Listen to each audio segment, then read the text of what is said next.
وانا درسن وانا درسن سلامك يا كني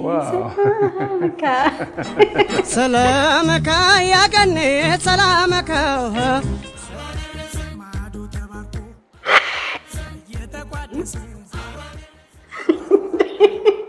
ካሳውን አንዴ ከያዘው አይፈርሽም ያው ቦዘና ነው ይላሉ ቦዘና ከጀመረ ቦዘና ነው ሳምንት ምን ልነግድ አለችኛውን ምን ልበላት ምን ልነግድ አለች ምን ልነግድ ብዬ ነበር ሐሳብ ሰጡኝ ሰሊጥ ነው ዩዥዋሊ 12 ሰዓት እነሳለሁ እንደተነሳው ሚኒ ጂም ቤት አለችኝ ስፖርታዊ እንቅስቃሴ ያደርጋለሁ እሺ ይሄ ኢትዮጵያ ደረጃዎች ኢንስቲትዩት ነው አሁን የብዙ ከሀገር ውጭ ያሉ ኢንቨስተሮች ባለሀብቶች አይናቸውን ወደ ኢትዮጵያ እያደረጉ ነው የነዳጅ ያው ዓለም አቀፍ ቀውስ ነው ልጆች አሉ 4 ልጆች አሉ ያምንድነው ላይ ከላ ጫካ ያስ ሆቴል ጫካ ታሪን እንዳትከዳ አባቱ ያስተማረው ትሩን ያወረሰው ልሁን ታሪክ ወቅ እንኳን አደረሰን እንኳን አደረሰን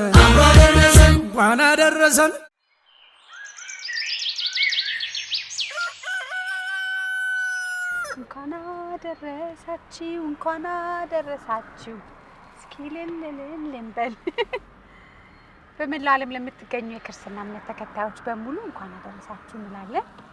ዛሬ መኪና ቀየረችን ታምር ማርቸዲስ መኪና ይዤ የሚሄደው ሀገራችንን እንግዲህ በኃላፊነት በሚኒስትር ማዕረግ የሚመሩ ትልቅ አንድ ተቋም የሚያስተዳድሩ ሰው ጋር እመጣለሁ። ከሰሞኑ ብዙዎቻችን ስለ ነዳጅ ስለ ተያያዥ ጉዳዮች በጣም ብዙ መረጃዎችን ማወቅ እንፈልጋለን። ከሱ ጋር አያይዤ የንግድና የቀጠና ትስስር ሚኒስትር የሆኑትን ዶክተር ካሳሁንን እዚህ ገብቼ አገኛቸዋለሁ። በጣም ብዙ ያልተነሱ ወጎች ጨዋታዎችን አብረን እናደርጋለን። ብዙዎቻችሁ ማወቅ ስለምትፈልጉት ስለ ሀገራችን አሁን ስለ ነዳጅ ጉዳይ እንጨዋወታለን። መልካም ፋሲካ መልካም በዓል ይሁንላችሁ። በእኔ ውስጥ የንግድና ቀጠና ትስስር ሚኒስትር ምን ይመስላል? ኃላፊውስ ምንድነው የሚሰሩት? አገልግሎታቸውስ እና ያልተነሱ ወጎችን ከኔ ጋር እንጨዋወታለን። እንኳን አደረሰን ከቁጥር ሳያጎል አንዴ ተሰባስበን ማዶ ተባርኮ እየተቋደሰ ጎረምሳው ዘንጦ ሴቷም ተሽከርክራ እኔ ብስ ከሚወዱ ጋራ እንኳን አደረሰን ምየም ተነሺ አባም ተበራታ በዚህ አትርሶናል የፈጠረን ጌታ እንኳን አደረሰን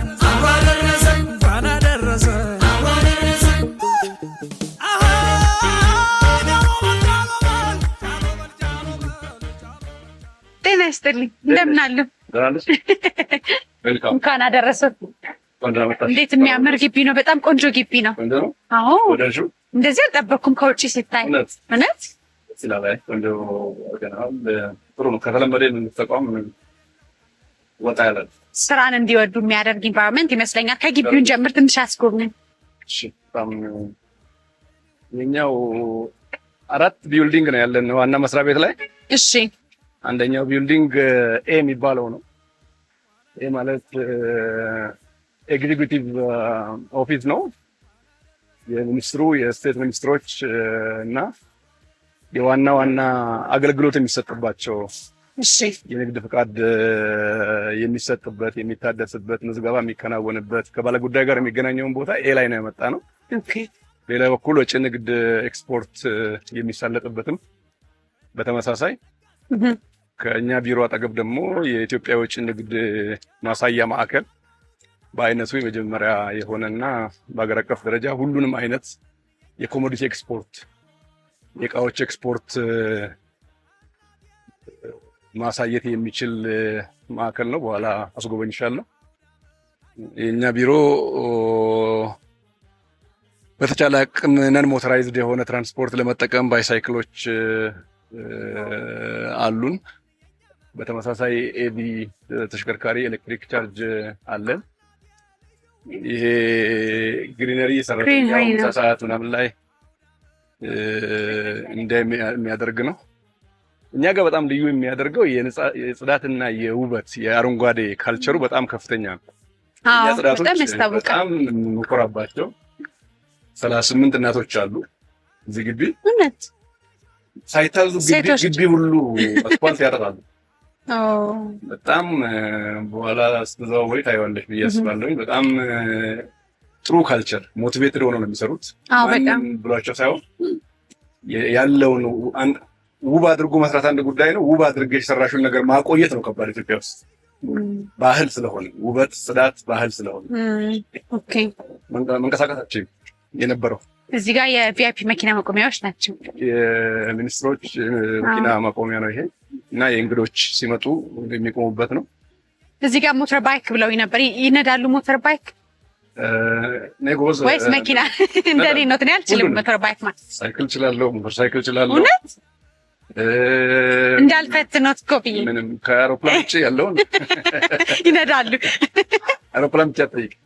ክቡር ሚኒስትራችን እንግዲህ ሰዎች በሚዲያ ያውቋቸዋል፣ ያከብሯቸዋል። መምራት አንድን ቤተሰብን እንኳን መምራት በጣም ከባድ ነው። ሀገርን ኃላፊነት ቦታ ላይ ሆኖ መምራት በተለይ በንግዱ ዘርፍ ስስሩን ማሳለጥ ቀላል አይደለም። ግን እንዴት መጡ? የት ተወለዱ? የታደጉ? ምን አይነት የአስተዳደግ ህይወት ነበራቸው የሚለው በጣም ሰው ማወቅ የሚፈልግ ይመስለኛል። ስንተኛ ልጅ ነው ለቤቱ? የት ተወለዱ? እኔ ተወልጄ ያደግኩት ኦሮሚያ ክልል ባሌ ዞን ሲናና ወረዳ አሰንበሬራ የምትባል ቀበሌ ገበሬ ማህበር ላይ ነው። በጣም የገጠር ልጅ ነኝ። አሰንበሬራ ማለት በጣም ትንሽ የገጠር ቀበሌ ነች። የኛ ቀበሌ አጋጣሚ ሆነው ሁሉም የወይዘሮች ያሉበት ነው። የአየር ጸባይ ወይና ደጋ ነው። ቆላ ደግሞ አለ። ወንዝ እየዋኘን ያደግንበት ቦታ ዛሬ ስታስብ በጣም ረጅም ኪሎ ሜትር ነው። ግን ለእርሻ ስራ ለማገዝ ቤተሰብ ለእንትን ለማለት ለከብት ለማገዝ ለእረፍት ጊዜያችን እዛ ቆላ ውለን ነው እንትን የምናደርገው። እዛ ነው ተምሬ ያደግኩት። ኤሌመንተሪ እያለሁ በጣም ጎበዝ ተማሪ ነበርኩኝ እና ትምህርት ቤት ወክዬ የተወዳደርኩ ሽልማት ለራሴ በትምህርት ቤት ማስገኘት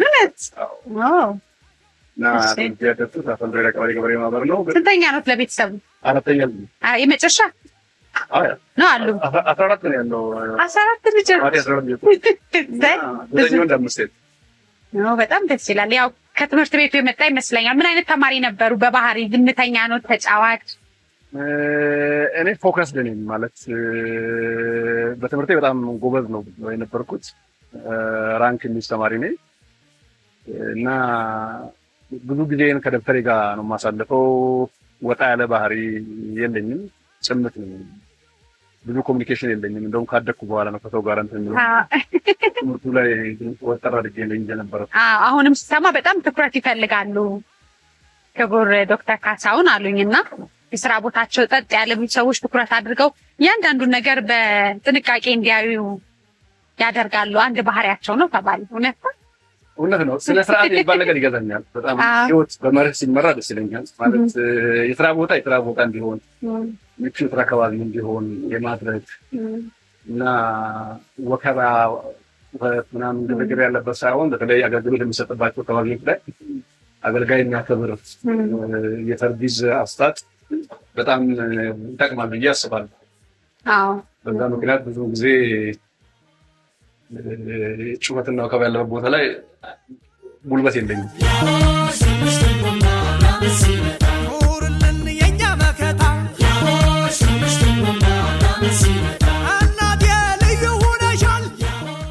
እንዴት ናችሁ?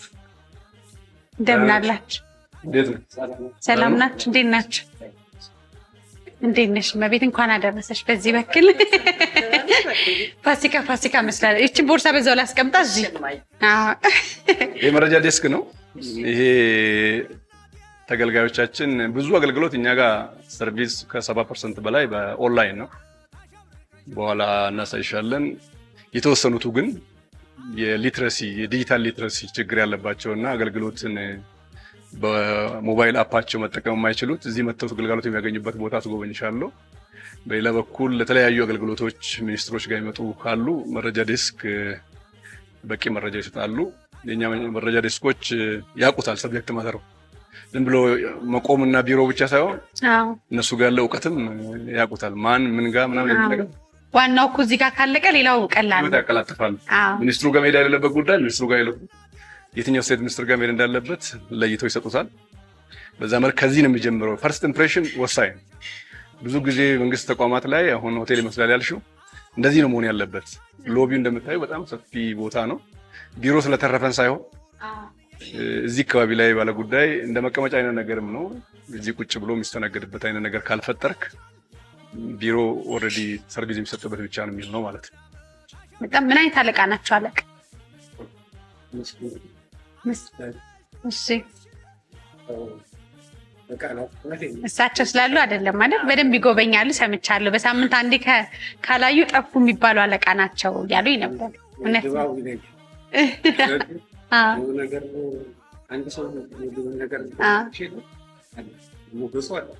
ሞገሱ አለ፣ ድባቡ አለ። እሰይ ደስ ይላል በጣም።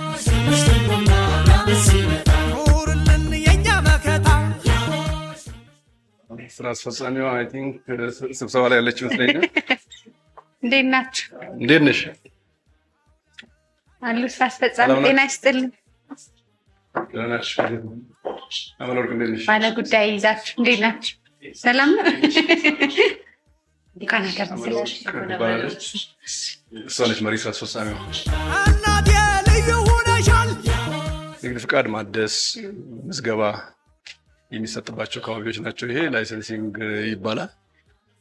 ሆም ብለን ነው ኢንቴንሽናሊ እዚህ ያመጣ ነው ማለት ባለጉዳይ ያለበት አካባቢ ከሚኒስትሮቹ ቢሮ መለየት የለበትም። የቅርብ ክትትል ሊኖረው ይገባል። በቅርበት ማየት ስንወጣ ስንወርድም ባለጉዳይ እዚህ ጋር እንትን የሚል ከሆነ ጎራ ብያ ያለው የእርሶ ቢሮ ላይ የንግድ ፈቃድ የሚደረግበት ደግሞ ቦታ ይሄ ነው ማለት ነው? አዎ፣ በኋላ ሳይሻለሁ። እኔ ደግሞ ስራ አንዳንድ ሚኒስትሩን ጥሩልን በቃ እሳቸውን እንፈልጋለን ብሎ የገጠሙት ገጠመኝል በዓል ስለሆነ አይ ብዙም የለም። ቅርብ ነኝ እኔ ለእንትን ብዙ ካለሁኝ ደስ ይላል። ብዙ ለእንትን በስማም እንኳን አደረሳችሁ። እንዴት ናችሁ?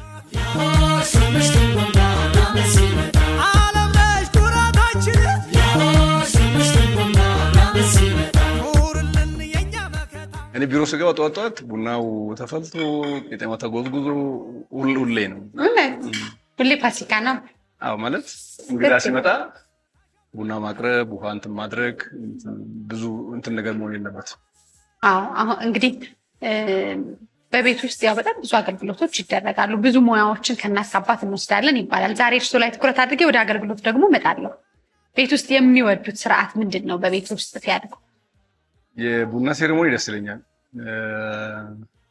ፋሚሊ ያሰባስባል፣ ሀሳብ የሚሸራሸርበት ነው።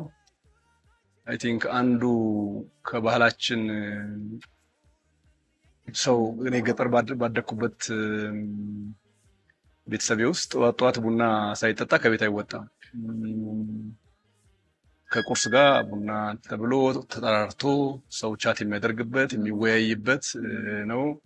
ድባቡንም የእረፍት ጊዜ የውይይት ጊዜ አድርጎ የሚያሰባስብ ስለሆነ እሱ ባህል ደስ ይለኛል። ምን ይወዳሉ ለበዓል? እንግዲህ ዛሬ ፋሲካን የበዓል ፕሮግራም ነው። ሚኒስትራችን ምን መመገብ ይወዳሉ? እኔ የቀይ ወጥ አድናቂ ነኝ።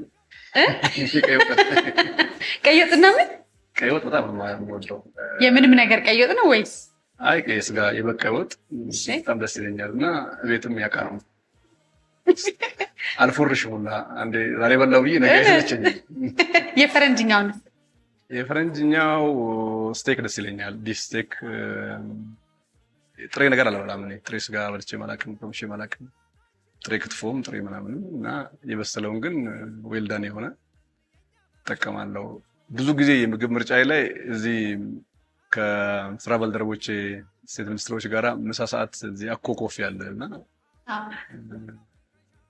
ከለውጡ ጋራ ከቢሮ ኤርጎኖሚክስ ጋራ ካፍቴሪያ እንደሚያስፈልገን አምነን ያመጣ ነው። በዲስካውንት ነው የምንጠቀመው። 50% ዋጋ ቅናሽ ይደረግልናል።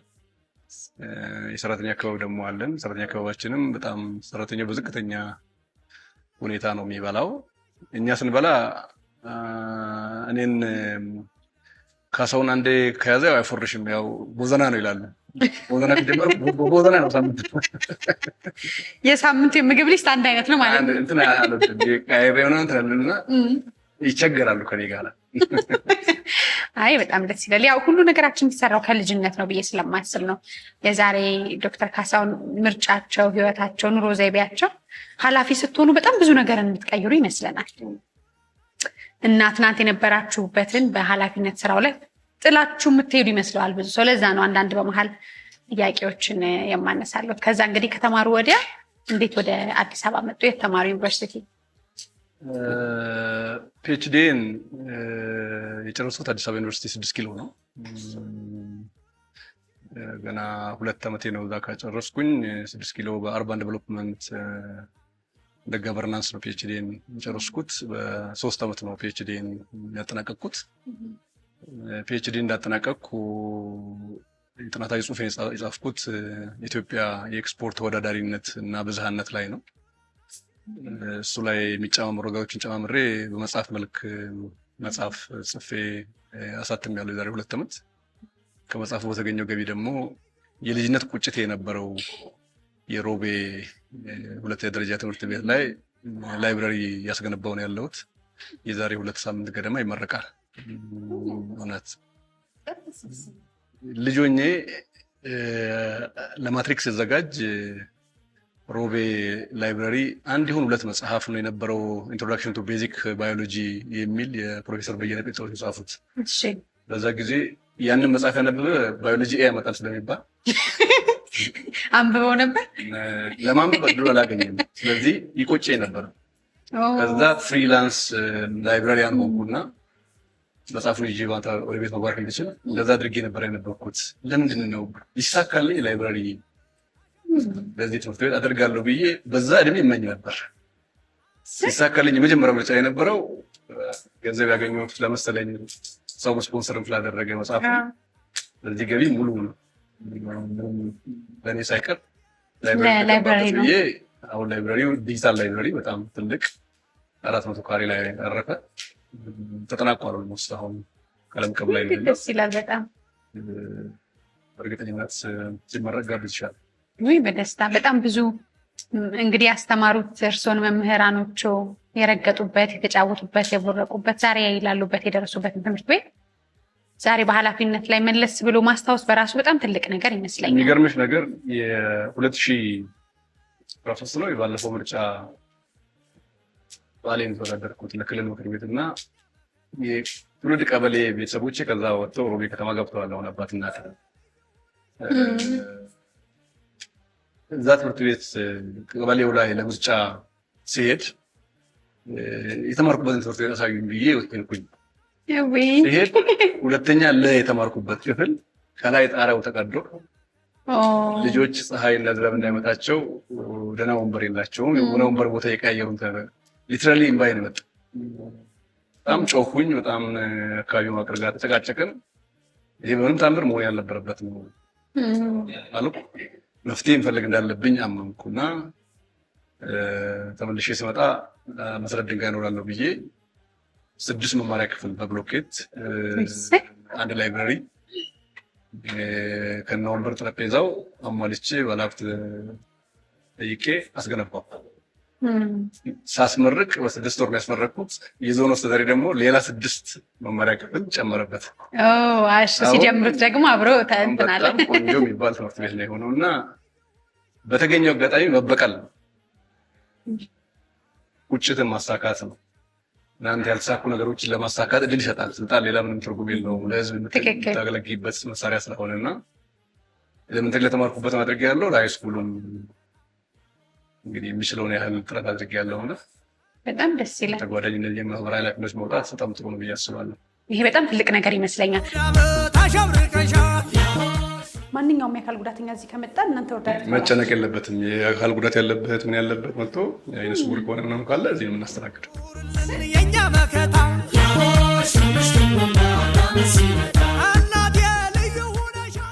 ንግድና ቀጠና ትስስር ሚኒስቴር ውስጥ እንግዲህ ኃላፊነት ላይ ከወጡ ምን ያህል ጊዜ ሆኖት ማለት ነው? 4 ዓመት አገልግያለሁኝ። 2 ዓመት በስቴት ሚኒስትርነት፣ 2 ዓመት ገደማ ኦልሞስት ሙሉ አልሞላኝም በሚኒስትርነት ነው ያገለገልኩት። እንግዲህ ሰፋ ያለ ስራ እንዳለው ቢገመትም ግን ከአንድ አመት ወዲህ ይመስለኛል በጣም ብዙ ስራዎች አይደለም እዚህ ወይስ እኔ ነኝ? ቤቱ የራሱ የሆነ ህንፃ ባለቤት ሆነ፣ የራሱ የሆነ ሎጎ፣ የራሱ የሆነ ኤግዚቢሽን ማዕከል፣ አንድ መንግስታዊ ተቋም ማሟላት ያለበትን ነገር ሙሉ በሙሉ ያሟላበት ዘመን በዚህ ዘመን በፊት ቁጥር ነው የነበረው። ለምታስታውሺው በ1900 ዳግማዊ አፄ ምኒልክ ካደራጁት ካቢኔ 7 ውስጥ አንዱ የንግድና የውጭ ጉዳይ ሚኒስቴር ነው የነበረው። ጽላቶቻችን አይሻትም? ወይ ደስ ሲል ዶክተር ካሳሁን ልጆች ይሏቸዋል። ሰላም እያሉት ነው እነሱ ራሱ መጥረጊያቸውን ይዘው አሉ። በጣም ቅርብ ኖት ማለት ነው ለሰራተኞች። እናቶች ናቸው መጥረጊያ ይዘው። ኮሚትመንታቸው ይገርመኛል እና ያስደንቀኛል። ጠዋት ከእንቅልፎ ሲነሱ ቀኑን ስንት ሰዓት ይነሳሉ? እንዴት ነው የሚጀምሩት? ከቤት ስላልጀመረ ዩዥዋሊ 12 ሰዓት እነሳለሁ። እንደተነሳው ሚኒ ጂም ቤት አለች። ስፖርታዊ እንቅስቃሴ ያደርጋለሁ። እሺ ከዛ በኋላ ታጥቤ ለባብሼ ቁርሴን በልቼ ነው የምወጣው። እናቴ ልዩ ሆነሻል። እነዚህ ሁለቱ ዴስክ ናቸው። እንዴት ናቸው? በዓል መስሎ እንዴት ያምራሉ! ደግሞ ቆንጆ ናቸው ሁሉም፣ ሴቱም ወንድም። እንዴት ነሽ ማሚ? እንዴት ናቸው? በዓል መስላቸው። ደህና ነሽ? እንዴት ናቸው? ደህና ናቸው። ይሄ ኦንላይን ሰርቪስ እየሰጡ ነው ያሉት የውጭ ንግድ። እንትን አይደነግጡ ነው ሲመጡ፣ በቃ ሰላም ያቁኛል። አሁን ውስጥ ወንበር የለኝም እንጂ ወንበር የለኝም። ባይዘው ይሄ ስራ ክፍል በጣም የኢትዮጵያን የውጭ ንግድ በማሳለጥ ረገድ ትልቅ ሚና የሚጫወቱ በጣም ታታሪ ባለሙያዎች ናቸው። እናቴ ልዩ ሆነሻል። ይሄን እንግዲህ ይሄን ኤግዚቢሽን ማዕከል እንትን ለማለት ኤግዚቢሽን ማዕከሉ እንደምታየው ነሐሴ 19 2016 በክብረቱ አደም ፋራህ ነው የተመረቀው። ይሄ ማለት ነው። አዎ 730 ካሬ ሜትር ቦታ ላይ ያረፈ ነው። አንድም መንግስት ብር አልወጣበትም። የግሉ ባለሀብት ኤክስፖርተሮቹ ራሳቸው ብር እንዲያዋጡ አድርገን የገነባ ነው። እኛ ሀሳብና ቦታውን ህንፃውን የሰጠነው በጣም በሚያምር መልኩ ነው በዚህ ልክ የተጠናቀቀው። በኢትዮጵያ ሁሉን አይነት ኤክስፖርተብል ጉድስ በአንድ ቦታ በማሳየነት የሚያቀርብ ማዕከል ብቻ ነው። ብዙ ጊዜ መንግስት ተቋማት ላይ መንግስት ኢንቮልቭ አድርገው የሚሰራ ይመስለናል። ልማቶች እንዲህ ውበት ላይ በተለይ በፐብሊክ ፕራይቬት ፓርትነርሺፕ የሰራው እዚህ ጋር ወሳኝ ታሪካዊ ኩነቶች ከንግድ አንጻር በጣም ፋሲሊቲ የሚያደርግ ነገር ነው። ብታውቂው ጥሩ የሚሆን ይመስለኝ። 1900 የንግድ ሚኒስቴር መቋቋሙ ነው። ከዛ እንደገና በ1905 በእኛ በ1897 አቢሲኒያ ባንክ የተቋቋመበት ነው። 1892 በነበረው ጊዜ ደግሞ የኢትዮጵያ ውጭ ንግድ የምትልክባቸው በዚያ ጊዜያት ሜጀር ኤክስፖርተብል እንትን ወርቅ በጣም እንልክ ነበረ። እኛ ወርቅ እንልክ ነበረ። አዎ ወርቅና ቆዳና ሌጦ እንልክ ነበረ። እዛ ዘርፍ ላይ ብሰራ እኔ ደስ ይለኛል። ወርቅ በጣም 1947 ከ47 ዓመት በኋላ የንግድ ሚኒስቴር ራሱን ችሎ ከውጭ ጉዳይ ተነጥሎ ተቋቋመ። 1952 የመጀመሪያው ኮመርሻል ኮድ የሚባለው የንግድ ህግ የሚባለው ጸደቀ። አይ ቲንክ 50 ምናምን ዓመት በኋላ ነው ባለፈው የዛሬ 4 ዓመት በለውጡ መንግስት እንደገና ሪቫይዝ ተደረገው።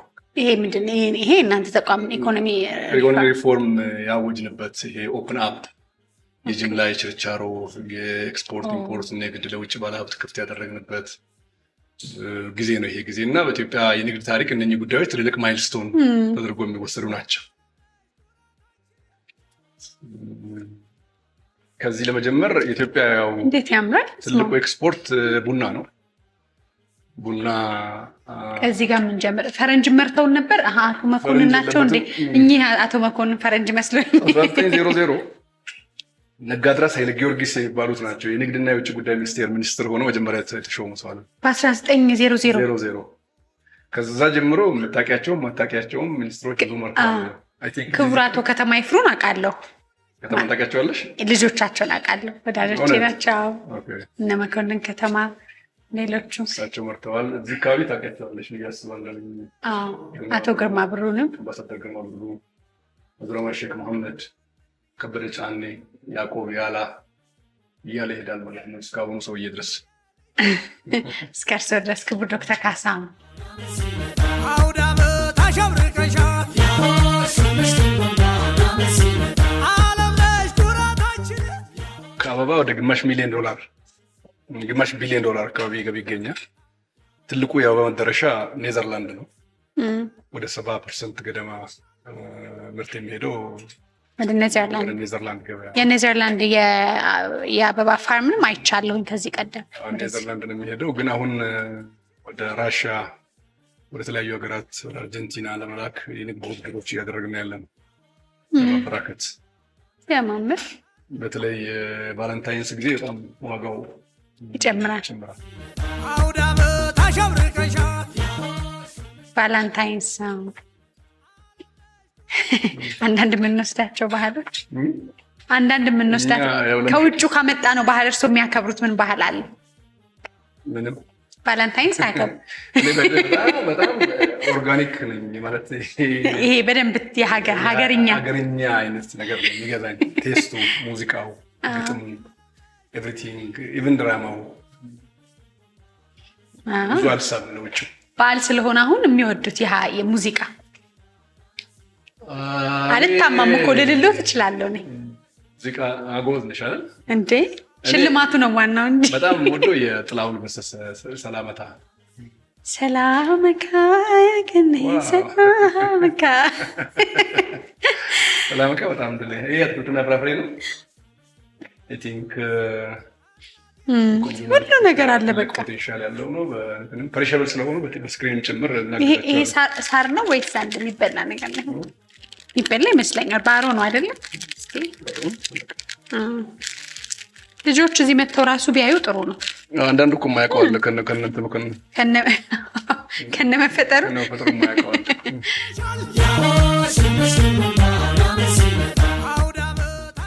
የጥራጥሬ ምርቶች በጣም በሚገርም ሁኔታ የሚገርመኝ ጥራጥሬ ላይ ኢትዮጵያ በዓለም የባቄላ ምርት ሁለተኛ ትልቅ አምራች ሀገር ነች። በዓለም ሁለተኛ፣ በሽምብራ ምርት ከዓለም 6ኛ፣ በሁሉም ጥራጥሬ ምርቶች ከአፍሪካ አንደኛ ነው፣ ስንዴን ጨምሮ እና ከጥራጥሬ ምርት በዓመት ከ400 ሚሊዮን ዶላር በላይ ገቢ የሚገኝበት ነው። ይሄ እኛ ጋር ኤክስፖርት እናደርጋለን እነዚህ ምርቶች ማለት ነው። ሁሉ ምርቶች አሉ። አሁን ኤክስፖርት ላይ ጥሩ ነው ካሉ እኔ ምንም አላውቀው አለ በሙሉ በመብላት ነው ወይስ አሁን ይሄ ምንድን ነው? በሳይንቲፊክ ነው? አሁን ይሄ ምንድን ነው? ኧረ ተው ዶክተር፣ ይሄ ቆይ አብሽ ነው አይደለም? ይሄ አረንጓዴ ማሾ የሚባለው ማሾ ግሪን ማለት ነው። አብሽ አይ ታውቂ የምችበት እድል ብዙም አይነት ሙያ ተፈተነች ዛሬ ወይ ፕላንት ሳይንስ ተማሪ እንላልሽ? አይ በሚስጥር ነው አስብ ማለት አንዳንድ እንትን አይደለ? ደስ ይላል። ግን እኔ አሁን አላውቅም ነበር ኢትዮጵያ ይሄን ሁሉ ጥራጥሬ ኤክስፖርት እንደምታደርግ። ቅባት እህል ነው። ቅባት እህል በተመሳሳይ ኢትዮጵያ በዓለም ሁለተኛ ነች በሰሊጥ ምርት። እሺ ኦፍኮርስ አሁን ብራዚል ማምረት ስለጀመረች ከቻይና ቀጥለ ነበር እንትን ያልነው። አሁን ደረጃ መቀማታችን አይቀርም።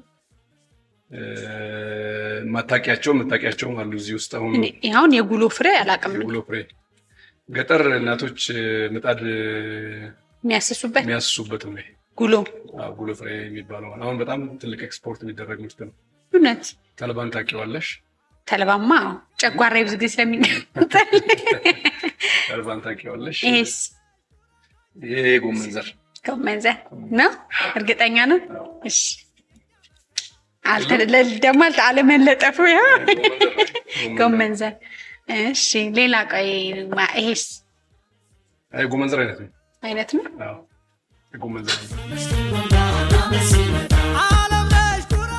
እነዚህ የጤፍ አይነቶች ናቸው። እነኚህ ሲያምር ቀይ ጤፍ፣ ነጭ ጤፍ፣ ሰርገኛ እያለ ይቀጥላል ማለት ነው። እነዚህንም ኤክስፖርት እናደርጋለን ዶክተር? ጤፍ በጣም ኤክስፖርት ይደረጋል። አንዳንድ ጊዜ ግን ምን ይመስለዋል ሰው አሁን ኤክስፖርት ስናደርግ እኛ ከሀገር ውስጥ ፍጆታ ተጠቃሚነት ውጭ ያሉትን ኤክስፖርት የሚደረግ ይመስለዋል። አንዳንዴ ደግሞ ኤክስፖርት በማድረግ የሚገኘው ገቢ ለሀገር በጣም ፋይዳ አለው ይላሉ። እና ይሄ ኢትዮጵያ ኤክስፖርት አደርጋለች ስንዴን በጠቅላይ ሚኒስትሩ ሲባል እንዴት ሌላው ጠግቦ በልቶ ነው ወይ ከሚል ሳቤ ጋር ብዙ ጊዜ ትክክል ነሽ። አሁን ችግሩ ምን መሰለሽ ሰው አንደርስታንዲንግ ሰው ግንዛቤ ነው ማለት አንድ ሀገር እንደውም አንዳንድ ጊዜ እንዴት ኢምፖርት ይደረጋል እንዴ እኮ ኢምፖርት የተደረገ ነው ይባላል። ኤክስፖርት ይደረጋል ኢምፖርት ይደረጋል። የዓለም የንግድ ልውውጥ ሚዛኑ የሚጠበቀው በዋጋ ነው። የኛ ማምረቻ ዋጋ በጣም ከፍ ያለና ሀገር ውስጥ የሚሸጥበት ዶሜስቲክ ፕራይስ በጣም ከፍተኛ ስለሆነ ሌሎች ትርፍ አምራች ሀገራት በዝቅተኛ ዋጋ የሚያመጡ ከሆነ ለሸማች አድቫንቴጅ ጥቅም አለው ማለት ነው። የሚከለከልበት ነገር የለውም። ስለዚህ ከኛ ስለሞላ ብቻ ሳይሆን እንዳስፈላጊነቱ ነው። ምርት እንደዛ ነው ማለት ወደ ውጭ ይወጣል፣ ወደ ሀገር ይገባል። ይሄ ቅመማ ቅመም ነው። ዓለም ላይ 112 ገደማ ቅመማ ቅመም ዝርያ አለ። 52 ኢትዮጵያ ውስጥ አሉ። ከቻይና ቀጥሎ በጣም ትልቅ ቅመማ ቅመም አይነት ያለበት ሀገር ኢትዮጵያ ነው። ቅመማ ቅመም ኤክስፖርት እናደርጋለን። በተለይ ኢንዲያ ላይ ስፓይሲ ነገር ስለሚወዱ በጣም ትልቅ ሁኔታ ኤክስፖርት ይደረጋል ማለት ነው። እርድ ከመፈጨቱ በፊት እንደዚህ ነው የሚመስለው እንዴ? አዘጋጅተሽ አታውቂም? ተፈጭቶ ነው ብዙ ጊዜ እኛ ቤት የሚመጣ።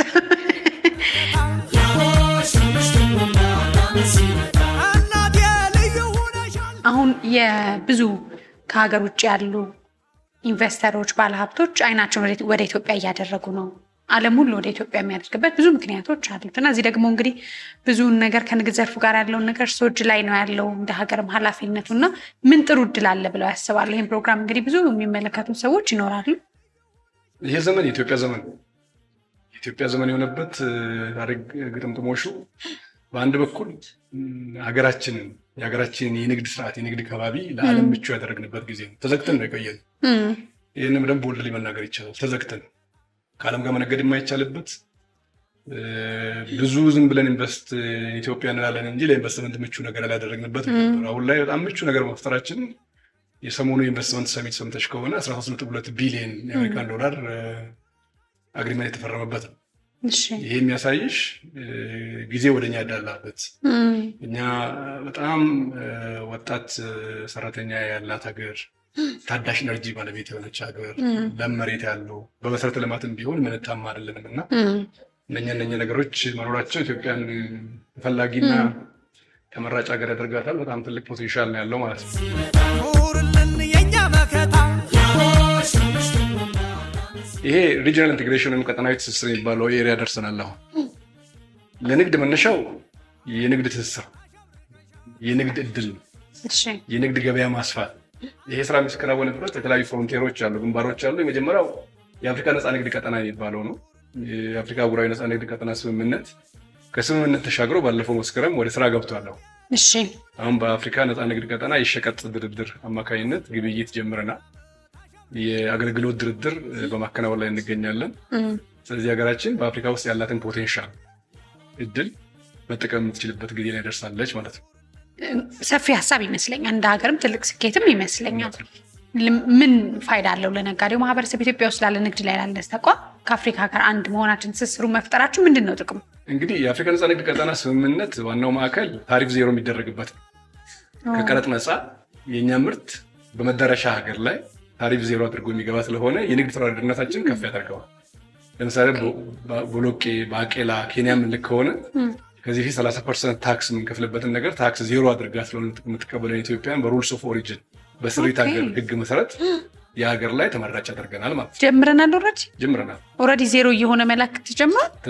11 ሚሊዮን ዶላር ግብይት ተፈጽመዋል። 6.2 ሚሊዮን ዶላር እኛ ነን የላክነው። 4.8 ሚሊዮን ዶላር ገደማ እኛ ነው የተቀበልነው። እንዴት ደስ ይላል። ስምምነት ማዕቀፍ ወደ ስራ ገብተናል። ይሄ ድርድር ባለፉት 3 ዓመታት ተቋይቶ ወደ ተግባር ይገባል። እኛም ጀምረናል የሚል እኮ የአፍሪካ ቀጠና ነፃ የሚባል ነገር እንደሚወድ ማህበረሰብ እንደኛ ያለ አይመስለኝ። ፍሪ ሚት ይሄ የዓለም ንግድ ድርጅት ድርድር ላይ ደርሰናል። የዓለም ንግድ ድርጅት ድርድር ከተጀመረ 22-23 ዓመታት ፈጅተዋል። ኢትዮጵያ ዓለም ንግድ ድርጅት ድርድር ስትጀምር ለታይታ ነው የጀመረችው። አይቅርብኝ ነው እንጂ ለዛ የሚሆን ምቹ ከባቢ ነገር የተፈጠረበት አልነበረም። በማክሮ ኢኮኖሚክ ሪፎርሙ ተመርተን ውጤት ማምጣት በመቻላችን እስካሁን 4 ዋና ተደራዳሪዎች ናቸው የዓለም ንግድ ድርጅት ድርድርን ከኢትዮጵያ በኩል የመሩት። የመጀመሪያ ዋና ተደራዳሪ የነበሩት ክቡር አምባሳደር ግርማ ብሩ ነበሩ። የዓለም ንግድ ድርጅት ድርድር የመጀመሪያ ወርኪንግ ፓርቲ የመሩት እሳቸው ነው የነበሩት። ቀጥሎ ክብረቱ መኮንን ማን ያዘዋል። ሁለተኛውና ሶስተኛውን የመሩ ናቸው። ቀጥሎ አራተኛውን የመሩት ክብረቱ ማሞስ መላለም አራተኛውን መሩ። አሁን ያሉት ሰውዬ 5 እና 6 መርተዋል። ሰባተኛውን ከሳምንት በኋላ ጄኔቫ ለሶስተኛ ጊዜ ይላል ማለት ነው። 3 የዓለም ንግድ ድርጅት መድረክ በዋና ተደራዳሪነት መርቻለሁ። ድምፅ ስላገኘው በጣም ደስ የሚለኝ በጣም ትልቅ ኃላፊነት ይመስለኛል። አሁን ምን ውጤት አሳዩ እዚህ ዘርፍ ላይ? በዋናነት የዓለም ንግድ ድርጅት ድርድር ሰብስቴንሻል በሆነ መልኩ ፕሮግረስ ያደረገው በእነኚህ ጊዜያት ነው ብል ብዙ ማጋነን አይደለም። አንደኛ የእኛ ሪፖርት ከኤሌመንትስ ኦፍ ድራፍት ወርኪንግ ፓርቲ ሪፖርት ወደ ድራፍት ወርኪንግ ፓርቲ ሪፖርት ወደ ረቂቅነት አድገዋል። ሁለተኛ ቀንም ተቆርጦለት በ26 የፈረንጆች ዓመት ማጠናቀቅ እንዲቻል ከዓለም ንግድ ድርጅት ዋና ዳይሬክተሯ ጋር መግባባት ላይ ደርሰዋል። ሶስተኛ በአንድ ዓመት ጊዜ ውስጥ 3 የስራ ላይ ቡድን ስብሰባ የመራ የዓለም ሀገር የለም። ሪከርድ ነው። ለዛ ነው ባለፈው ካሜሩን ላይ እውቅና የተቸረ። በእነሱ አቆጣጠር 2 ነው በፈረንጆች ካላንደር። በእኛ ካላንደር ግን የመጀመሪያውን 5ኛው መጋቢት ነበር ያደረግነው። መልሰን ሚያዝያ ላይ በ13 ወር 3ኛውን እናደርጋለን ማለት ነው። ይሄ በጣም ትልቅ ፕሮግረስ፣ ትልቅ በጥብቅ ዲሲፕሊን የተመራ ብዙ ሰዎች አስተዋጽኦ የተካተተበት ነው። በተለይ እኔ የምመራው የድርድር ቡድን የብሔራዊ ባንክ ገዢው፣ የጉምሩክ ኮሚሽን ኮሚሽነር፣ ኢንቨስትመንት ኮሚሽን ኮሚሽነር፣ የፍትህ ሚኒስትር ዴኤታው፣ የፖሊስ ጥናት ሚኒስትር ኢንስቲትዩት ዋና ዳይሬክተር፣ የውጭ ጉዳይ ሚኒስትር ዴኤታው በምክትል ዋና ተደራዳሪነት ያሉበትና የተካተቱበት ነው። አሁን የፊታችን ዳግመ ትንሣኤ ወደ ጄኔቫ አቅንተን 7ኛው የስራ ላይ ቡድን ስብሰባ እናደርጋለን። በሌላ በኩል ከ11 ሀገር ጋራ የገበያ ድርሻ ድርድርን ተፈራርመናል። ይሄ በጣም ትልቅ ስኬት ነው። በጣም እኔ ይህን ኃላፊነት ስረከብ ከአንድ ሀገር ጋር እንኳን ፊርማ ድርድር አልተጀመረም። ቢያንስ ከአንዱ ሀገር ጋር በአማካይ 3 ጊዜ ወይ 4 ጊዜ ወይ ከንግድ ሚኒስትሩ ጋር ወይ WTO ላይ ካለ አምባሳደሮቻቸው ጋር ተደራድረን ነው ይሄ የሚሆነው ማለት ነው። ስለዚህ በጣም አሰልቺ አታካች ስራ ነው። እንኳን ደስ ያሉት።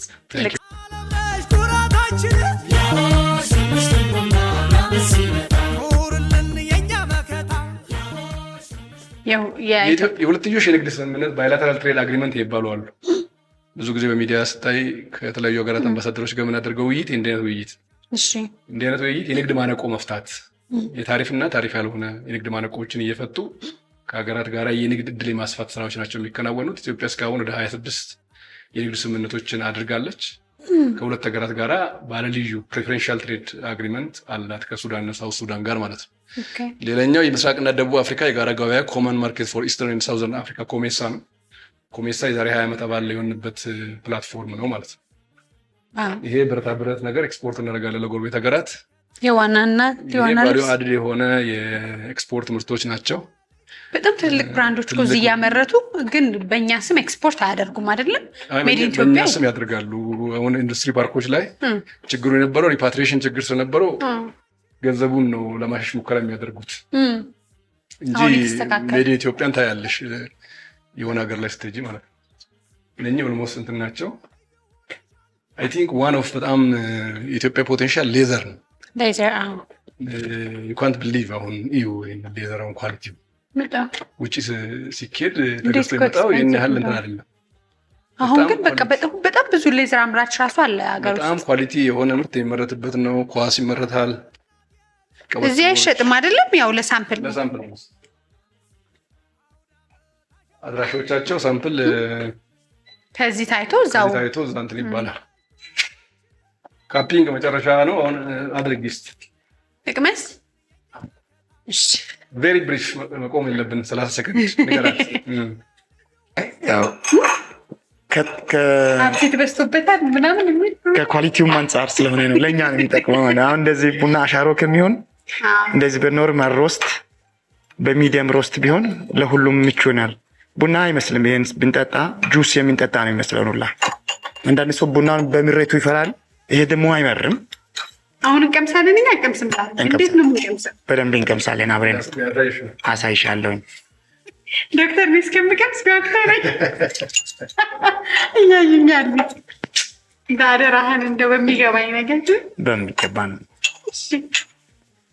ራሱ ከለሩ ሲያምር ቡኒ ከለር ብራውን ከለር ነው ትክክለኛ ሮስት የሚሆነው። ዳርክ ሮስት ካደረግን ከስታንዳርድ በላይ በታች ነው የሚሆነው ማለት ነው። ስለዚህ ያን ቡናውን እንጠላዋለን፣ አንወደውም፣ ይመራል እንላለን። እኛው ራሳችን ተፋሰርተን መረረን ይሻላል። ኦኬ ስፒተን ትይዣለሽ። ማንኪያውን በቀኝ እጅ የቅምሻ ማንኪያ ነሱ።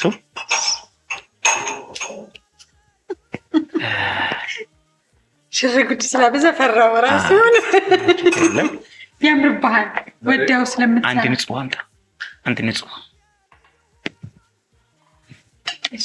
ሌላ ጊዜ ግን እንደዚህ ያደርጋል። ፈጠን ነበር ዛሬ ሲፕ አደርገዋለሁ። ሲፕ ሳደርግ ደግሞ ከአየር ጋር ነው የሚወስደው። ከአየር ጋር የሚወስደው ፍሌቨሩን አይደንቲፋይ ለማድረግ እንዲረዳኝ ነው። ይሄ ቡና ይሄ ይላል ፍሌቨሩ፣ ይሄ ቃናው አሲድ ያለው ቦዲ ያለው ለማለት ይመችም። ከአየር ጋር ነው የሚቀምሰው ከኔ ጋር ኧረ በስመ አብ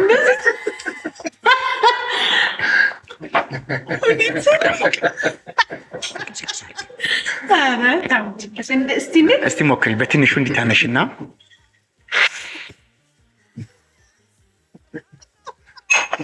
ይከብደኛል። በትንሹ አድርጊ። ማንኪያውን ስፒተኑን ያዥና ኧረ እንደሱማ እንደ ሰው ምናምን ቆይ አፕሮን ሊበሽ ፈርተሻል። ልሳር ከዚህ በኩል በቃ አሁን አንተ ፈርተሻል። ምንም አያውቅም። ቀለል አድርገሽ በትንሹ ትወስጃለሽ እንዳያቃጥልሽ። በእርግጥ አልደረሰም።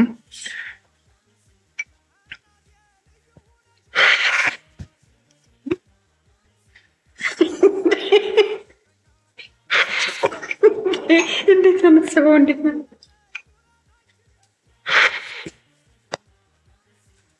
ታደርሺውና አየሩን ስትስቢ ራሱ ነው የሚገባ። እኛ ግድ መመለስም እንዲህ ማድረግ አይጠበቅብንም ማለት ነው። ስለዚህ በዚህ ሁኔታ ሁሉንም በአንዴ እንጨርሰዋለን ማለት ነው። ቴንክ ዩ። አንተ ግን ከየት አየር ከየት እንደምትስብ ከቃልክ ነው መሰለኝ። እዚህ አካባቢ ካለው ነው። ቆንጆ ነው በጣም ደስ ሲል ኤክስፒሪየንስ ማድረግ ራሱ ይችላል። አትፈታልኝ ፈታለኝ ነው እዚህ ያለው ስራ ዛሬ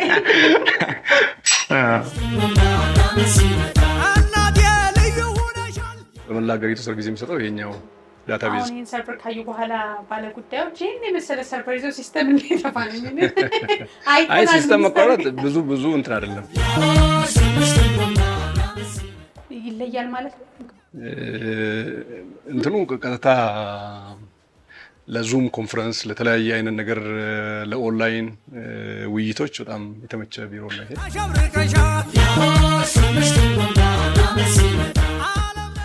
ክቡራት ኡስታዝ የውጭ ንግድ ሚኒስትር ዴኤታ ናቸው። ኤክሰለንሲ እንኳን በሰላም መጡ። እንኳን በሰላም መጣሽ ወደ ሚኒስትር መስሪያ ቤታችን። ስለመጣሽ ደስ ብሎናል። እኔም በጣም ደስ ብሎኛል። እንኳን አደረሰዎት። በዓል ነው። እንኳን አብሮ አደረሰን። እንኳን አብሮ ላይ ደስ ይላል። ይሄ ቢሮ የኔ ቢሮ የነበረ የመጀመሪያ ውጭ ንግድ እሳቸው ቦታ ላይ ነበርኩ ጊዜ መጀመሪያ መርቄ የጀመርኩት ነኝ። በጣም የሚያምር ቢሮ ነው እንደምታዩ፣ ሰፊ ነው። ሁሉም ነገር አለው።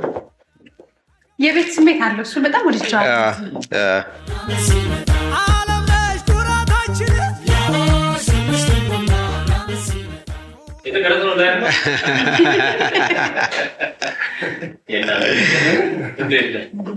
እንዴት ቆዩ? ተደስ እንዴት ነው? ዘርፉ አራተኛ ዘርፍ ሆኖ አዲስ የተቀላቀለው የኢኮሜርስ ዘርፍ ስቴት ሚኒስትር ናቸው። አራተኛው ስቴት ሚኒስትር ጥራትና መሰረተ ልማት ማረጋገጫ ስቴት ሚኒስትር ቢሮ ነው። ሰላም ተደስ ትቀመጣለህ።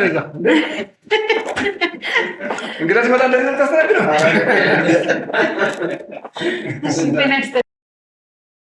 ዛሬ በድንገት እየገባን ነው። ሰብሰብ ብለን ሳንነግር የጥራት መሰረተ ልማት ስቴት ሚኒስትር እሳቸው ዘርፍ ስር 4 ተቋማት አሉ። ኦኬ እሳቸው ስር አንድ ተቋም አለ የኢትዮጵያ ምርት ገበያ ቅድም ቡና ያስቀመሰሽ ሰጥተው ገርኩ ነው እሳቸው ጋር ነበር መቆም የነበረ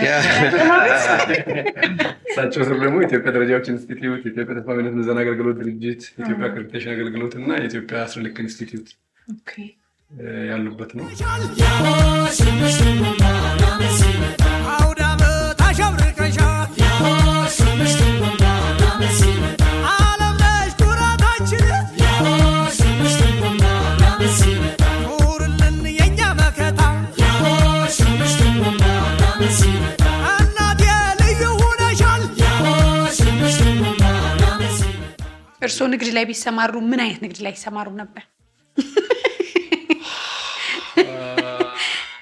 እኔ ንግድ ላይ በሰማራ ኮንሰልተንሲ መከፍት ይመስለኛል። ኮንሰልተንሲ ፈርም ይሄ የንግድ ስብራት ሊያክም የሚችል የእውቀት ጋፑን ሊሞላ የሚችል ስኪል ላይ መምከር ላይ ቢሆን ምክክሩ ላይ ማማከሩ ላይ ንግድ ላይ በማከር ጥሩ ውጤታማ ሆናለሁ ብዬ አስባለሁ። እሺ ቢከፍቱስ ግዴታ ቢሆን? ኤክስፖርት ደስ ይለኛል። ነፍሴ ከኤክስፖርት ጋር በጣም መምራትም ደስ የሚለኝ ኤክስፖርት ስለሆነ ብዙ ኤክስፖርት ወጪ ንግድ በጣም ደስ ይለኛል። ሁሉንም ኤክስፖርት የሚያደርገው ይመስለኛል ዘርፍ አለ። አይሱ ዲፔንድስ ግን የወጪ ንግድ በጣም ቀልቤን ከሚስቡት ድሮች እኔ ምን ብነግድ የሚያዋጣኝ ይመስሉት? እንግዲህ በዓል አይደል እንደው ሲያዩ አሁን አብረን ዋለን እኛ አሁን እድሉን ነው እንጂ እድሉን መክፈት ነው እንጂ እናቴ ልዩ ሆነሻል። ምን ልነግድ አለችኝ። አሁን ምን ልበላት? ምን ልነግድ አለችኝ። ምን ልነግድ ብዬ ነበረ። ሀሳብ ስጡኝ። ሰሊጥ ነው በቃ ኤክስፖርት አድርጊ። ሰሊጥ አንድ። እሺ አሁን እናንተ ሁሉም ሰው ሲያገኛችሁ ሚላችሁ ይመስለኛል ምን ልነግዳል? ሁሉም በቃ ይሄ ኃላፊነትም ቢሆን ልታማክሯቸው የምትፈልጉ ይመስለኛል። ሰዎች የማማከር አገልግሎት አለ። የማማከር አገልግሎት አለ። በደንብ ተመልሰሽ የምክር አገልግሎት ብትወስጂ ነው የሚሻለው።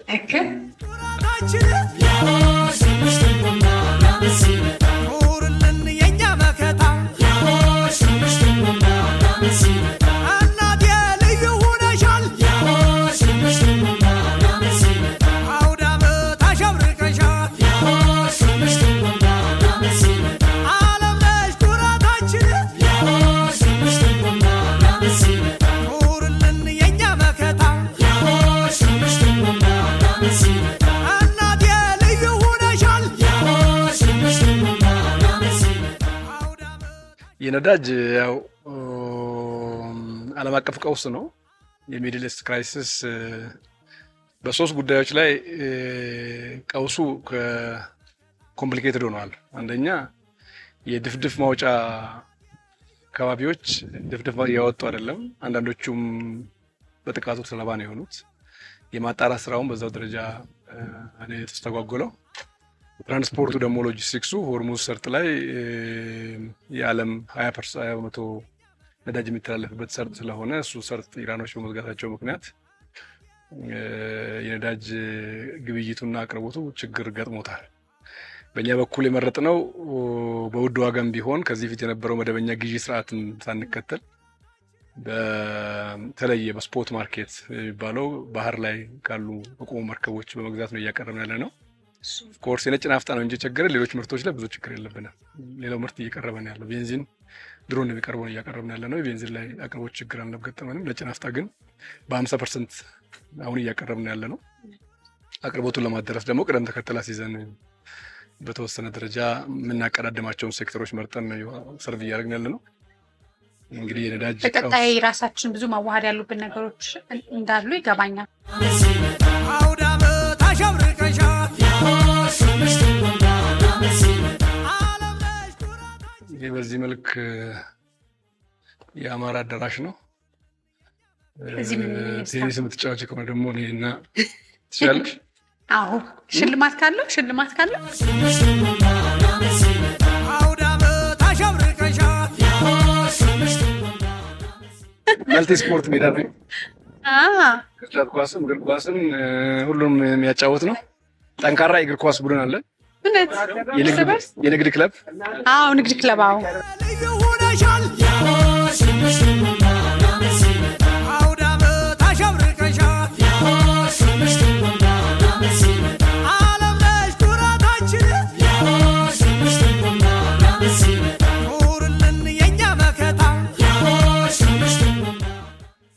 የኢትዮጵያ ስነ ልክ ኢንስቲትዩት ህንፃዎች ናቸው። ትልልቅ ላቦራቶሪ ማሽነሪዎች የተገጠሙበት ነው። ሁለት ስራ ነው የሚሰሩት። አንደኛ የትልልቅ ማሽኖችን ካሊብሬት ማድረግ ነው። ካሊብሬት ማድረግ ማለት ትክክል ነው ወይ የሚሰጡት ጨረር መጠን ትክክለኛ ነው ወይ የሚለውን ነገር የሚያጣራ ነው። በሌላ በኩል ደግሞ የሳይንስ መሳሪያዎች ጥገና ጭምር የመስራት አቅም ያለው ነው። ይሄ ለጥራት ቁጥጥር በተለይ ሰርቪስ ላይ ሆስፒታሎች አካባቢ ላሉት እንትኖች በደንብ አገልግሎት የሚሰጥ ነው። እነኚህ ህንፃዎች መረዳውን የኢትዮጵያ ስነ ልክ ኢንስቲትዩት ህንፃዎች ናቸው። የስነ ልኩ ከጨረር ውጭ የሚሰጠው አገልግሎት አለ። ብዙ መሰረቶችን ከለር ሶርቲንግ ከለር እንትን ትክክለኛ ነጭ ነው ወይ የሚለውን እንትን የሚያደርገው እኛ ጋር ነው ቼክ የሚያደርጉት። የከለር ልኮች እንትን የሚያደርጉት እንትን ነው። የተለያዩ ላቦራቶሪዎች ናቸው ያሉት። አሁን ይሄ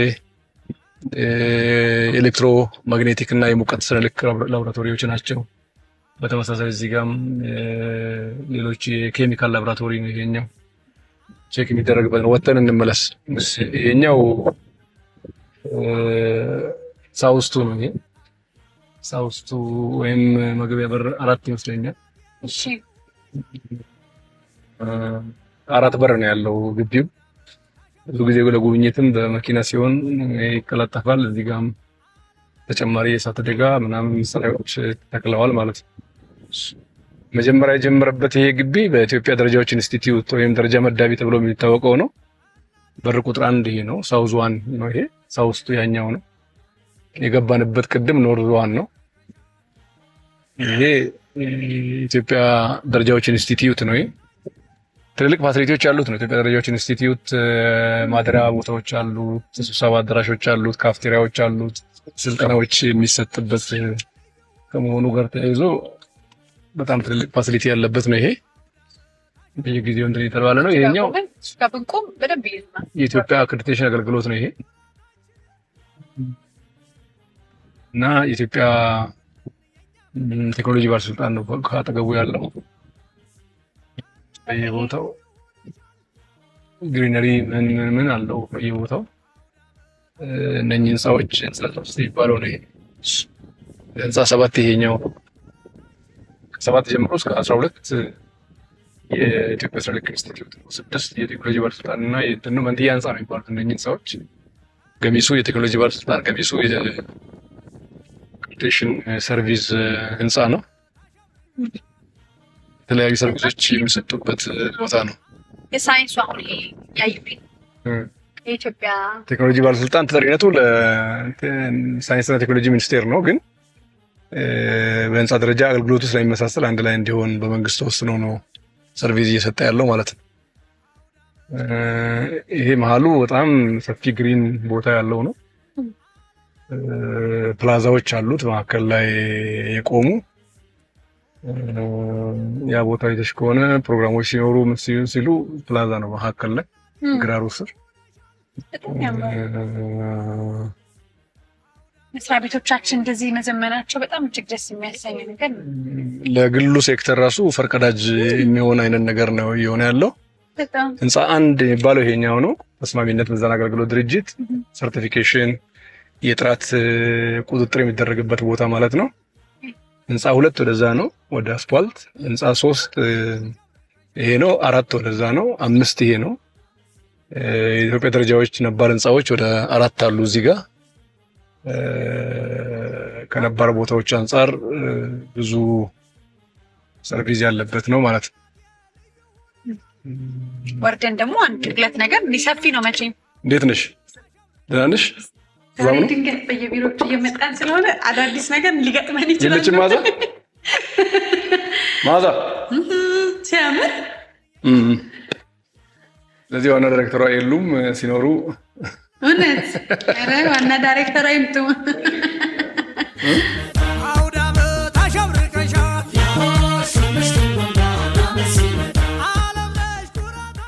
ጫካ ፕሮጀክት ምንድን ነው? ላይ ከላይ ጫካ ሆቴል ጫካ ተጀምሯል። ስራ ጀምሯል። ጫካ ፕሮጀክት ማለት እኮ እሱ ነው። ከዛ ወደዛ ነው። ይሄ 2 ነው። ይሄ ህንፃ 2 ይሄ ህንፃ 4 ህንፃ 3 እንደፊት ላይ ነው ያለው። 5 ህንፃ ነው ያለው የተስማሚነት ብቻ። በጣም ትልልቅ ፍተሻ መሳሪያዎች ነው ያሉት እዚህ። ገቢ ምርት፣ ወጪ ምርት የሚባለው ነገር ሁሉ ሙሉ ለሙሉ ቼክ የሚደረገው እዚህ ነው እና በጣም ጥሩ የሚባል ቦታ ላይ ነው ያለው። በድጋሚ እንግዲህ በዓል ላይ ስላለ አድክመንታል። ችግር የለውም። እንደውም በቅርቡ በጣም ቅድም ብለው ነበር፣ በጣም ሰዎች ተጨንቀው ነበር፣ ሳረጋገጥ ነበር። አሁን ገና ነው። ይህን ሁሉ ሲጓዙ እኮ እኔ ከኋላ እየሮጥኩ የነበረ አሁን ድኛለሁ። በጣም አሞስ በጣም ጥሩ ነኝ።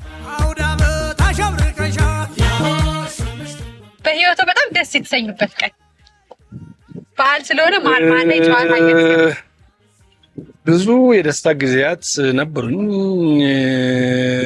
ከስራ ህይወት ጋር የሚያያዝ ግን በጣም ደስ ያለኝ የዚህ ጥራት መንደር ሲመረቅ ነው። በግል ህይወቴ ፒኤችዲ ያስኩበት ጊዜ በጣም ደስታ ተሰምቶኛል።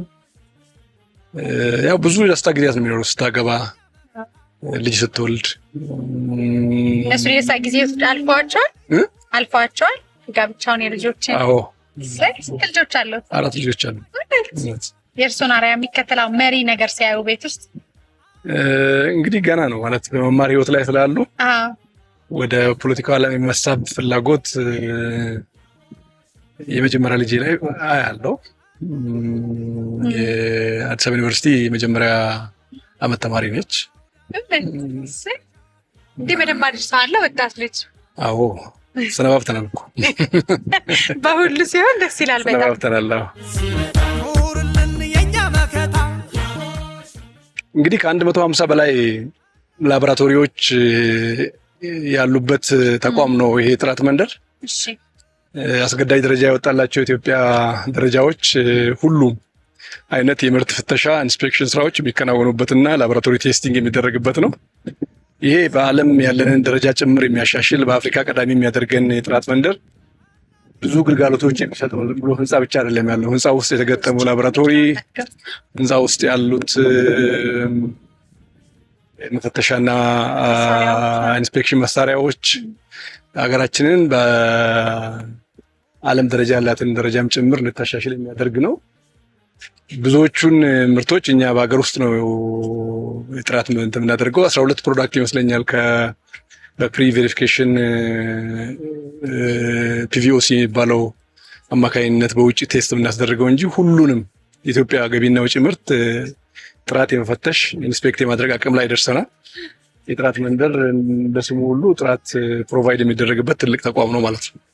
በጣም ደስ ያሰኛል። እንግዲህ ከምጠብቀው በላይ በጣም ብዙ ስራዎችን ተመልክቻለሁ። አንዳንዴ ውስጣቸው ገብተን ስናያቸው፣ ስንፈትሻቸው፣ ስንመዝናቸው ነው የምናየው ልኩን እና የመንግስት መስሪያ ቤት ለዘመናት እንግዲህ የመንግስት ተቋም ሚኒስቴር መስሪያ ቤት ተብሎ ስማቸው ገዝፎ ውስጣቸውን ስናይ ግን ክብራችን፣ ሀገራችን፣ ማንነታችንን፣ ሰራተኞችን የሚመጥን ብዙ አልነበረም። አሁን ግን በጣም በሚያስደንቅ ሁኔታ እንኳን ለኛ ለሌሎች ሀገር ዜጎች የምንኮራባቸው መስሪያ ቤቶች ሆነዋል። ከዛ ውስጥ አንዱ ነው የንግድና ቀጠና ትስስር ሚኒስቴር።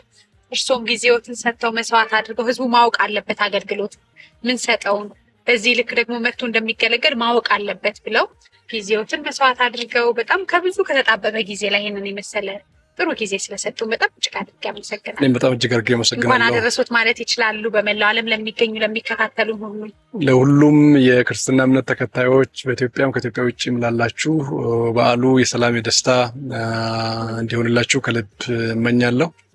እናንተም አንቺም ሚዲያውም የኛ ሚኒስቴር መስሪያ ቤትና ተጠሪ ተቋማት የስራ እንቅስቃሴ በወፍ በረር ማለት ይቻላል 20% ባላያችሁ በዚህ መልክ ሽፋን ሰጥታችሁ ስለዳሰሳችሁ እና የሽፋናችሁ አካል ስላደረጋችሁ በጣም ማመስገን ፈልጋለሁ። እግዚአብሔር ይስጥልን። እኛም በጣም እናመሰግናለን። መልካም ጊዜ ይሁንልን። በጣም አመሰግናለሁ።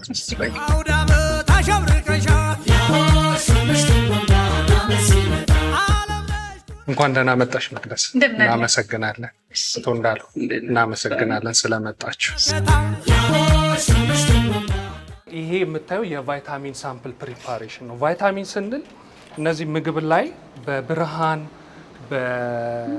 በብርሃን እና በተለያዩ ኢንቫይሮንመንታል ፋክተሮች አፌክትድ ሊሆኑ የሚችሉ ናቸው።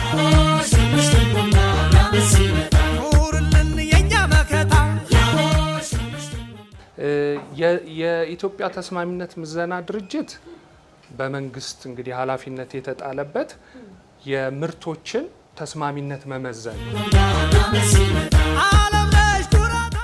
አሁን ያለሽበት ክፍል የጋዝ ክሮማቶግራፊ ክፍል ነው። ራሱን ችሎ ሁሉም የሚጎበኝ ነው። በጣም ትልቅ ተቋም ነው። ስላየሁት እኔ በጣም ደስ ብሎኛል። ከውጭ ከማየው በላይ መተማመን መቻል ቀላል አይደለም። አንዳንድ ያው ወረቀት መጥቶ ከምዘና በታች ነው በላይ ነው ሲባል እናቀለዋለን። ይሄን ሁሉ ሂደት አልፎ ነው እንግዲህ የሚመጣልን መረጃ ነው። ከዚህ በላይ በጣም ጠንቃቃ ብርቱ እንደምትሆኑ እናምናለን። እንኳን አደረሰ። እንኳን አብሮ አደረሰ። በጣም አመሰግናለሁ። በመላው ዓለም ለምትገኙ እንኳን ለፋሲካ በዓል በሰላም አደረሳችሁ። ሀገራችን ዘመናዊ መንግስት ተቋማቶቻችን ውብ ሆነው ብዙ አገልግሎቶችን መስጠት ጀምረዋል። የንግድና ቀጠና ትስስር ሚኒስትሩ ያልተነሱ ወጎቻቸውንና ደስ የሚል የቢሮአቸውን ቆይታ አሳይተውናል። በቀጣይ እንግዲህ በጣም ብዙ ኃላፊዎቻችን የስራ ተቋማቸውን እናያለን። በንግድ ዘርፍ ላይ ያሉ የተለያዩ ተቋማትን ሄደን ድንገት እንጎበኛለን። ዛሬ ይሄ አብረን የጎበኘናቸው ተቋማት የገባንባቸው ቢሮዎች ሁሉ ይቅርታ እንጠይቃለን። ድንገት የመጣንባቸው ግን በመጣንበት ጊዜ በጣም የሚያኮራ ተግባርን ተመልክተናል። በጣም ብዙ መዝናኛ፣ በጣም ብዙ ቁም ነገሮች በአባይ ቴሌቪዥን ይጠብቋቸዋል። መልካም ጊዜ ይሁንላችሁ። ጉዞ ይቀጥላል። ቻው። እንኳን አደረሰን።